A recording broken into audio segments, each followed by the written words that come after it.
झारखंड में अपराध पर लगाम कसने के लिए धनबाद पुलिस ने पहली बार एक अनोखी और सख्त पहल की है।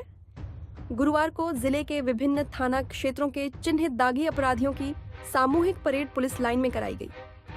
इस दौरान सैकड़ों अपराधियों की हाजिरी ली गई, उनकी पहचान का सत्यापन किया गया और उनके वर्तमान रहन सहन, व्यवसाय तथा गतिविधियों की विस्तार से समीक्षा की गई।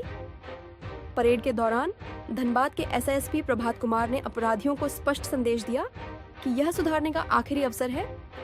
यदि इसके बाद भी कोई अपराध की राह पर लौटता है तो उसके खिलाफ बिना किसी नरमी के कठोर कानूनी कार्रवाई की जाएगी। अपराधियों को समाज की मुख्यधारा से जुड़ने, अपने परिवार और सामाजिक जिम्मेदारियों का निर्वहन करने तथा भविष्य में किसी भी आपराधिक गतिविधि से दूर रहने की शपथ भी दिलाई गई। पुलिस ने गंभीर आपराधिक इतिहास वाले दागियों को विशेष निगरानी सूची में शामिल करते हुए संबंधित थाना प्रभारियों को उनकी हर गतिविधि पर लगातार नजर रखने का निर्देश दिया है। अधिकारियों ने साफ कहा कि रंगदारी, हत्या, लूट, मारपीट, अवैध वसूली, भूमि कब्जा, अवैध कारोबार और हथियारों के प्रदर्शन जैसी घटनाओं में शामिल लोगों के लिए अब धनबाद में कोई सुरक्षित ठिकाना नहीं बचेगा।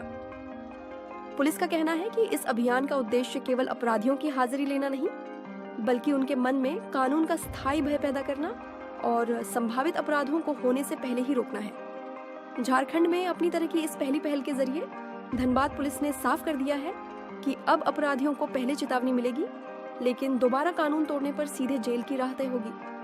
पुलिस ने यह भी संकेत दिया है कि ऐसे अभियान आगे भी नियमित रूप से जारी रहेंगे ताकि जिले में कानून व्यवस्था और अधिक मजबूत हो सके। सभी थानों में दागियों की सूची होती है और जो जिस भी आदमी को, जिस भी अपराधी को दागी की सूची में रखा जाता है, उसकी एक प्रक्रिया है। उस प्रक्रिया के आधार पे, उसके उस रिकॉर्ड के आधार पे, उसका क्रिमिनल हिस्ट्री के आधार पे उसको दागी की सूची में रखा जाता है।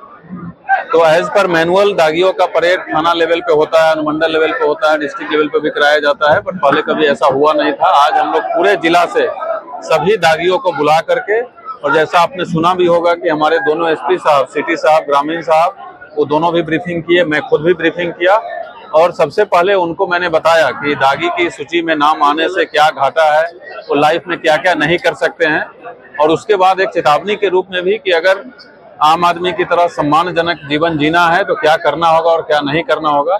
और ये सब का मूल मकसद है अपराध पर नियंत्रण रखना, विधि व्यवस्था पर नियंत्रण रखना, और ये प्रिवेंटिव जो हम लोग का एक कोर ड्यूटी पुलिस की होती है कि प्रिवेंशन ऑफ क्राइम, और जब क्राइम कभी घटना घट जाती है तो उसको डिटेक्ट करना। तो ये प्रिवेंटिव तरीका है। हम लोग अब इस लेवल पर आ गए हैं कि हम लोग क्राइम को होने से पहले ही रोकने में बहुत बार सफल हो रहे हैं, और हम लोग का पूरा प्रयास है कि किसी भी क्राइम को होने से पहले ही रोक लेना है।